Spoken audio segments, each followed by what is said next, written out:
Welcome to Real World Peaceful Parenting, a podcast for parents that are tired of yelling, threatening, and punishing their kids. Join mom and master certified parent coach Lisa Smith as she gives you actionable, step-by-step strategies that'll help you transform your household from chaos to cooperation. Let's dive in. Welcome to today's episode. I love being with you each week, and I am so proud of you for investing this time in your parenting and your kids and your family. Well done. Now, if you've been listening for a while, you know I do my best to bring you tips, ideas, and support that helps you create deep connection and cooperation with your kids. And today I have an extra special treat for you. Today I'm joined by Francene and Kiran. Francene is a mom of 2 boys, and she lives in New Zealand, and she's been a member of the Hive for about a year. The Hive is my membership community, and I'd love to have you join us there. So if you have any interest, jump over to the Hive Coaching, TheHiveCoaching.com, and you can learn all about it and sign up and join us. So Francene's been a member of the Hive for about a year now, and she and her family have had a massive transformation. And her 15-year-old son, Kiran, reached out to me and asked if he could come on the podcast and share his ideas and his thoughts and his family's success on their path to peaceful parenting. So what I want you to listen in on today is a conversation with Kiran, Francene, and myself. It's an open, honest conversation about what it's been like for the 2 of them to travel this path together. And what makes this conversation so special and extra sweet is the honesty and vulnerability that both Kiran and Francene share with us. You see, Kiran struggles with anxiety in general and anxiety about going to school, and he struggles with his body image. And in today's podcast, we get to hear a little bit about this, about what it was like for him before, what it was like after his mom found peaceful parenting, and what it's like now a year later. And I know many of you have teenagers that may be going through this or something similar, and you can totally relate to this. So I'm so grateful to Kiran and Francene for coming on and talking about what the transformation has been like for them. And one of the things I love is how open and honest Kiran is as he shares his story with us. A couple things that I really hope you're going to take away from the conversation is it's never, ever, ever too late to get on the path to peaceful parenting. It's never too late. And this is a beautiful family and a beautiful example. In addition to Kiran, Francene has an older son, around 18, and she just started this about a year ago. And as I mentioned, the entire family, mom, dad, and both kids, have had a massive transformation, which has created deep connection and cooperation in the home. Another thing I hope you'll hear in today's conversation is that here at Real World Peaceful Parenting, we're a community of people that really understand progress over perfection. Peaceful parenting is not perfect. So many things in their household, as they share with us, are still loud and messy and stormy, and there are setbacks. And this is how it goes. What I know 10 years into this is that peaceful parenting is about our kids behaving or getting it right all the time, or being perfect, or always doing the right thing, or never storming. Rather, peaceful parenting is about having the tools to help. It's about navigating the big emotions. It's about understanding what's going on even when you don't like it. And most importantly, as parents, it's about scuba diving down underneath the behavior to the feelings and needs. And we get to hear this beautiful example of the unfolding of this conversation from both the mother and the teenage son's perspective regarding this. You will hear how Kiran's anxiety was there all along. The difference is after Francene joined the Hive and started doing this work, she really worked to get curious, not furious, which, by the way, didn't come immediate or naturally. But she's learned to scuba dive down to the feelings and needs that opened Kiran up to sharing, explaining, connecting, and in some cases, cooperating. Now, please note, peaceful parenting tools didn't fix everything. Kiran still has anxiety, and some days he struggles to get out of bed. But now he feels more connected than ever to his parents, while at the same time he's still struggling. And he realizes there isn't anything he can't share with his parents, which ironically helps him get out of bed. And towards the end of this conversation, there's this really sweet moment that I want to bring to your attention so you can listen for it, where Francene says to me, Lisa, I really thought joining the Hive was to fix my sons, my kids. And then I realized it was to fix me, Francene says. And there's this quick little pause, and Kiran jumps in, and he looks at her and he says, Mom, the truth is you were never broken. In fact, neither one of us were broken. We didn't have a character problem. We just had a process problem all along. And now we have the tools to connect and cooperate. Oh, can you just take a moment and imagine your kids being able to say this to you? The mom is saying, hey, I thought I was going to fix you, and I realized I needed to fix me. And your kids say, but Mom, you were never broken. There was nothing to fix. We just needed tools to connect and cooperate. I want that for every single one of you. Every one of you. I want that. And it's a parent coach's dream come true. Oh, so good, right? All right, let's dig in to the conversation with Francene and Kiran. Enjoy. All right. I have the absolute pleasure of being joined today by two peaceful parenting rock stars who have been on quite the journey and have agreed to share with you all their story and what success looks like for them. And they are joining today from the corner of the world known as New Zealand. We have Francene and her 15-year-old son, Kiran. And I've been just checking the clock every 10 minutes all day, waiting to talk to both of you. So let's dive in. Sound good? Yeah. Beautiful. All right. Francene, give us some background and history of where you guys started so that we can talk about where we are at today. Yeah. So Karen started high school 2 years ago. And of course, what happened 2 years ago was a global pandemic, obviously. And I really think the whole working from home, not being able to go out, be able to see his friends, I really think that actually took a toll on him. And anyway, he developed anxiety. We didn't fully understand the whole anxiety thing. We've done a lot of research on it. And then, of course, last year in August, I joined with one of your 3-day workshops and in August. And it's just changed everything, really. So he's gone for 2 years. He's basically off days. He just doesn't want to go to school. So school has been one of the struggles, and one of the ways that the anxiety has manifested itself is just anxiety over going to school in person. Yeah. Yeah, absolutely. Yeah. What are your memories, Kiran? what was your life like before? And then we're going to talk about after your mom started this journey. But what do you remember about the before for you personally? Hard for your parents to hear you? You felt like you were talking and they weren't listening? Or what would you say was sort of the big disconnect between you and your parents? Well, probably the first thing I could say is that I'd try to hide and I wouldn't say anything about it.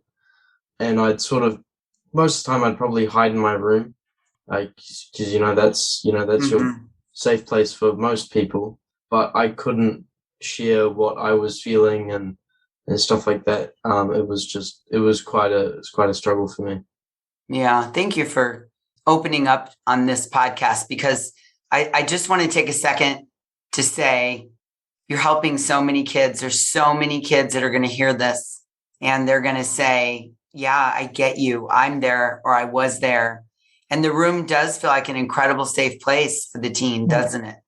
I think you described it well. It's the safe place. It's the place to go and, check out from the world and feel safe, but also hide those difficult conversations, right? Avoiding. Yeah. The avoidance. So the pandemic is coming down. You're in your room. Your parents want you out of your room. What was that like for the family, Francene? What was that creating a lot of conflict and misunderstanding at the epicenter of that? Yeah, a lot of it was, I took it personally. I felt like he didn't actually want to spend any time with us. but now I totally understand why he was doing it. Say more about that for a second, taking it personally. What were the thoughts that you were marinating in? So he's in his room. You're saying come out of the room. He won't come out of the room. What were you telling yourself? I'm telling myself that he'd rather spend his time on his games and with his online friends than with us, which hurt. Yeah. It was upsetting. But, and then as a result of that, you focused more on the behavior instead of less because you're so dysregulated. Yeah, absolutely. Yeah. Yeah. Dysregulation it's an uneasy feeling. Yeah. And then my guess is then the catastrophizing set in. He's going to be living under a bridge with a shopping cart. He's never going to come out of his room. He's not going to be able to live alone. He's never going to hold a job. Talk to us about that. Yeah, because he wants to be a policeman. He's not going to be able to be a policeman and all those sorts of things. It's like, he's not helping himself. We're doing everything we can to help him, but he's got to do that extra step to help himself. But he's improved. And what was the kernel that started to turn this thing around? What was the aha moment? Can you speak to that? Oh, what was the aha moment? Were the couple of them or? Yeah, getting him moving out of his room and moving, I think, was a biggie, eh? So we've started box fit classes on Tuesdays and Thursdays. So the two of us connect and we go down to those on a Tuesday and Thursday night. And then afterwards we get a Subway after it. And it's my way of connecting with him because both of us are, getting rid of our tension and that hormone that needs to be released.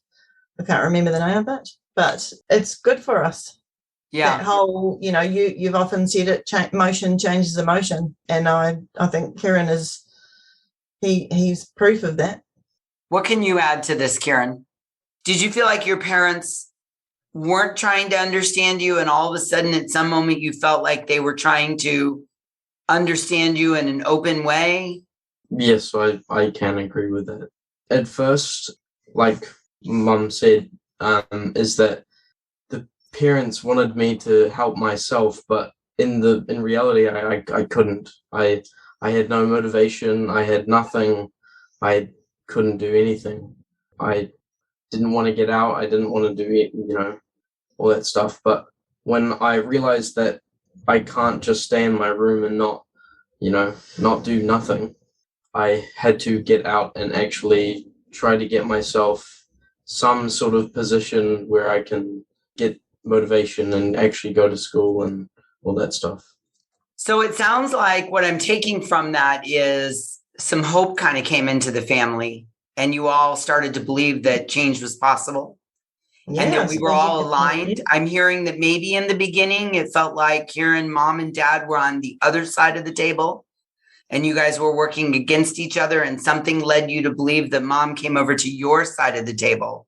And all of a sudden we're working to the same goal and cause. Sounds exactly right. Yes. Yeah. That's pretty cool. Yeah. It's a great feeling. Yeah. Yeah. And he still struggles to talk to us sometimes, but progress over perfection. Yeah. We tried journaling last year, but that didn't really eventuate.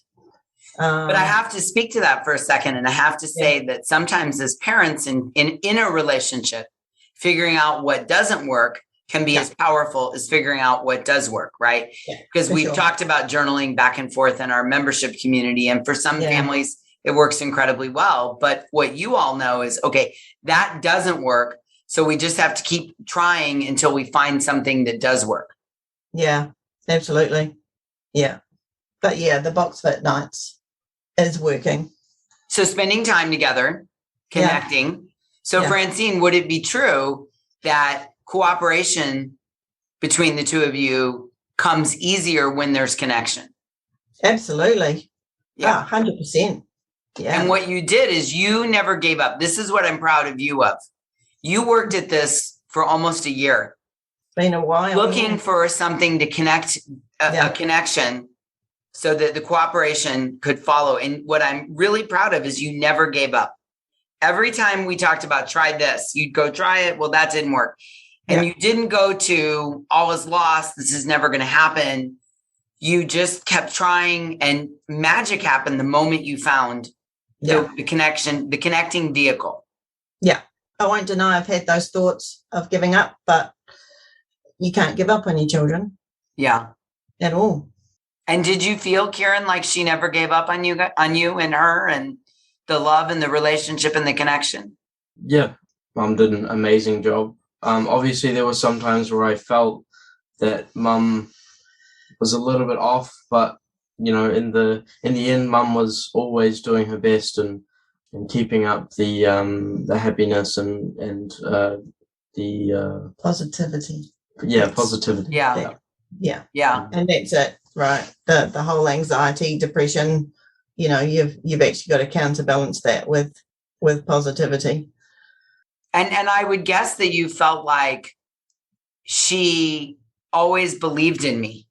Was that a component to it as well? Yes. Yeah. Absolutely. Even if she didn't voice it, it was always there, and I really do appreciate that. So. Yeah. Yeah, we've all been teenagers. Yeah, I mean, being a teenager is hard. The brain is pruning itself. It's preparing to go out in the world. There's hormones, there's body changes, there's thought changes, the leaps and bounds. There's a desire for risk, right? And I've read so much about the teen brain. I have so much empathy for what an explosion it is, mentally, hormonally, physically, emotionally. And then, throw a pandemic in there. It just, in many instances, it scrambled the brain, and the brain is looking to get unscrambled. Yeah. And, it sounds like in some ways your anxiety, Kiran, came to a peak, and your mom, fortunately, was awake at the wheel and was able to not ignore it and stick her head in the sand at one extreme, or have anxiety yourself and stop looking for solutions. You found that middle ground where you just said, you know what, I'm just going to keep trying until I find the thing that works. And one of the things we talked about, Francene, is when you find one or two things that work, you just rinse and repeat. We don't need 87 things that work. This is not a menu. This is not a buffet. We're going to pick a couple foods and we're going to do them really well. Yeah. Yeah, absolutely. Yeah. And we've found a couple of things. Not saying, we're going to stop trying other things, but, we'll continue to try other things and, I love it. See how it goes. So what's it like for you now, Kiran? Tell me what's different for you now than at the beginning of the pandemic. At the beginning of the pandemic, it was more of like, there was no hope.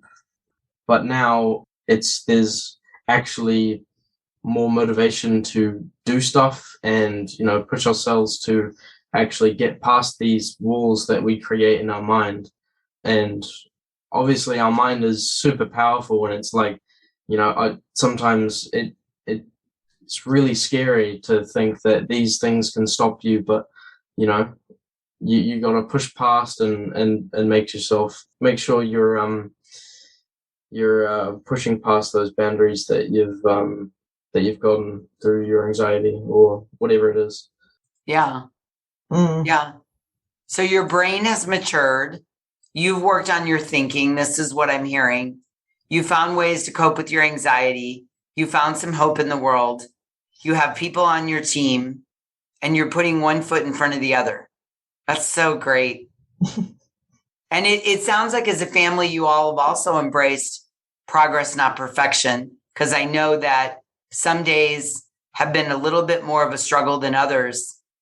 And what I understand is that, Francene, when you guys have had some small setbacks, you don't catastrophize over that and go, oh, well, see, this isn't going to work. I knew it. I knew he couldn't do it. I knew he wasn't going to hold it together. You just pick yourself up and move forward. Yeah. Yes, move on to the next day. Yeah. And Kiran, it sounds like you're being very loving to yourself and practical. And when you don't get it right, you're not holding that against yourself. Yes and no. There can be a few moments where I do put it against myself, and I think I'm, like there can be moments where I'm like, oh, you're stupid, or stuff like that, where I say to myself. But like I just understand what's actually happening. Sometimes I just rethink it and go, okay, this is what's happening. Yeah. What do you want other kids to know who are dealing with something similar? What would you want them to take away from today's episode? Just push yourself and try to do what you can. And if like for anxiety, there's you think that a lot of people are actually judging you, but in reality, it really doesn't matter who judges you, and what people have grudges on you or anything like that. You can just push through, and you can be yourself, and do what you want, really. Mm-hmm. What's the greatest tool you have now? Is it having a schedule? Is it talking with your parents? Is it managing your thoughts? Like, what's kind of your one or two go-to things that you're doing now that maybe you weren't doing in the past that feels like it's making a big difference? I think it's thinking through my thoughts and making sure I know what I'm doing. And yes, I can agree. The schedules are amazing. I love schedules. They're or making a list or anything like that can really help you just know what you're doing and understand how to go through the day, really, or how to go through the year and all that stuff. Putting one foot in front of the other and keeping you on point. Yeah, yes, on track. Absolutely. Yeah.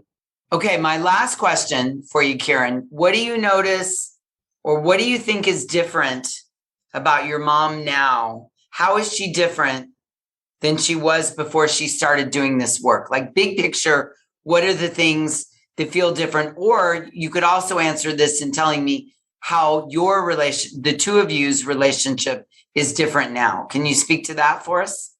To be honest, at the start, I love my mom, but there are some times where I thought I hated my mom. And I know hate is a very strong word, but, it was just in my head for so long. But really, it's, over the time, just the motivation and all that and the push from mum was really good, and just making sure our relationship was staying together and all that. So it sounds like, again, I don't want to put words in your mouth, but it sounds like her proving to you that she was not going to give up on you and not attacking you when you were already down on yourself was just life-saving. Absolutely. I can agree.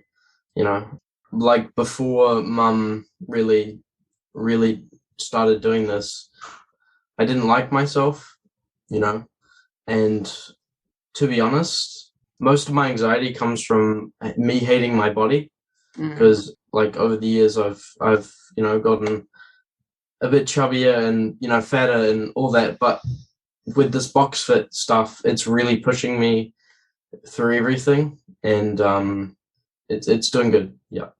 Beautiful. Well done for working on that. I had to go on a journey myself through my teenage years and into my early adulthood to really learn that your worth is not tied up in how you physically present. Your worth is not about your body. And it sounds like you're learning that, and your family you're all working on that together, and you're supporting that. And because I'm guessing here, because your mom constantly reinforced that she wasn't going to give up, your brain's been able to settle down and really work on your image of yourself. I mean, this is all, as you beautifully said, this is all commingled in our thoughts about ourselves, our thoughts about others, our thoughts about what people think about us, right? This is all thought work. Yes. Yeah, absolutely. And do you think that the thought work that we do together, Francene, helped you gain a perspective on what he was thinking about himself? The thought work is, if anybody's new to joining the Hive, I'll just say the thought workshops that you have in there are 100% spot on, and everyone needs to do them. I've never been I've never been a deep thinker, but the whole thought workshops and changing thoughts and everything it's an absolute game changer. That's great.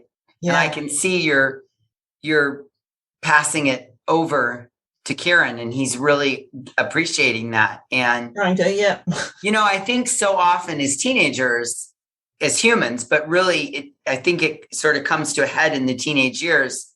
We think all of our problems in life are our circumstances, what other people are doing, what's happening, what our friends are doing, what they're not doing, how people are treating us. And that certainly can play a role in creating our thoughts. But what teenagers really benefit from is understanding that a lot of the suffering, I'm not saying all, I'm not saying everybody's suffering, but sometimes the suffering can be alleviated by really understanding the thoughts we're thinking about our circumstances. And this is what I hear you learned and then brought to Kiran, which really helped with anxiety, motivation, schedule, getting out of the room, working on his body. It's all sort of culminated in him understanding that his thoughts are driving his feelings and his feelings are driving his actions. Yes. Oh, so good. Gosh, I mean, what would you have given for someone to have taught this to you, Francene, at 15? Ooh, right? A lot. And here we're sitting today and have the pleasure of spending time with a mother who really dove into this head first and then has been able to model and teach this to her son, and it's transforming his entire life. Yeah. Oh. Yeah. And as I said on Thursday, on our little chat message, I just, I came into this thinking that you'd fix Kiran, but he didn't need fixing. It was my parenting. It was me that needed fixing, and my thoughts. It was your thoughts. It was getting away from taking it personally. It was focusing, going underneath the behavior to the feelings and needs, really trying to understand what does he need, not taking the behavior personally and thinking he's doing something to me, but really appreciating that he had a struggle, a problem, a need that needed to be solved. Yeah. Yeah, exactly. Yeah. Because what I remember is that once you two got onto the real problem underneath, the need underneath the behavior, and you set about the solution, the path, every day it got just a little bit easier, right? Yeah, it did. Didn't it? Yeah. Yeah. I just want to add on to what Mum said about the fix. To be honest, I don't really agree with fixing. It was more of an understanding about what you need to do. True. And you didn't need any fixing. It was like, this is for any parent out there. You don't need a fix. You just need more understanding about what the world is all about and how our actual brains work, because humans are very interesting, and our biology is very strange to us, even though we are us, if you know what I mean. Kiran, I just fell in love with you, and I know our listeners can't see this, but I am smiling ear to ear. I love that you shared with us it's not fixing. I love that you told your mom she doesn't need fixing. I could not be more proud and more pleased for the two of you. Yeah, fixing is not a word that I use very often, because I don't think anybody's broken and needs to be fixed. We have process problems, not character problems. And you guys just had a miscommunication in the process problem. And once you got on the same page, every day it got better. And I just love that you're affirming for her that she didn't need to be fixed. We just had to understand each other better, more differently, ask different questions. So I love that you gave that advice to parents. And I know that there's people smiling all over the world after hearing that. Well, I am just so pleased for both of you, for the relationship, for the entire family, because I know there's another brother and a dad. Yeah. So I'm so pleased for all of you, for the deep connection that you found through this process. This will serve you for years and years and years to come. And, I like to say that a rising tide, not that I made this saying up, but I love the saying, a rising tide lifts all boats. And the work that the two of you, Kiran and Francene, the work that the two of you have done is the rising tide that will lift all boats in your life. As a result of this, all the relationships in your life, Kiran, are going to get better. Your friends, your future bosses, your teachers, your brother, your dad, your future partner, your future children. The way your mom is parenting you is how you will parent your children. And so this work is, and we're getting a bird's eye view today from the two of you in the way you're showing up here and what you're sharing with us, that this work is worth doing because it creates deep connection. And any other challenge the two of you face together or separately, you'll come back together through this connection and create cooperation. I just know that. Absolutely. Yeah. Yeah. So number one, well done between the two of you. And number two, thank you so much for sharing and telling your story and giving all the listeners a glimpse into what this transformation can be like for them. You're paying it forward. And I like to say we can change the world one family at a time. And here's a family that's changing the world through connection. Yeah. I want to thank you too, Lisa, for everything you've done and that when what you do, you put your heart and soul into it. And we are all very, very, very appreciative. I love that. Thank you. I received that. Thank you. Kiran, it's just been an honor to spend some time with you. I love your story. Keep going, progress, not perfection. And I salute the work that you've done on your part to create this connection with your parents. Well done. Thank you. Thank you so much for listening today. I want to personally invite you to head over to thepeacefulparent.com/welcome and sign up for my free Peaceful Parenting mini course. You'll find everything you need to get started on the path to peaceful parenting just waiting for you over there at www.thepeacefulparent.com/welcome. Can't wait for you to get started. Thanks for listening to Real World Peaceful Parenting. If you want more info on how you can transform your parenting, visit thepeacefulparent.com. See you soon.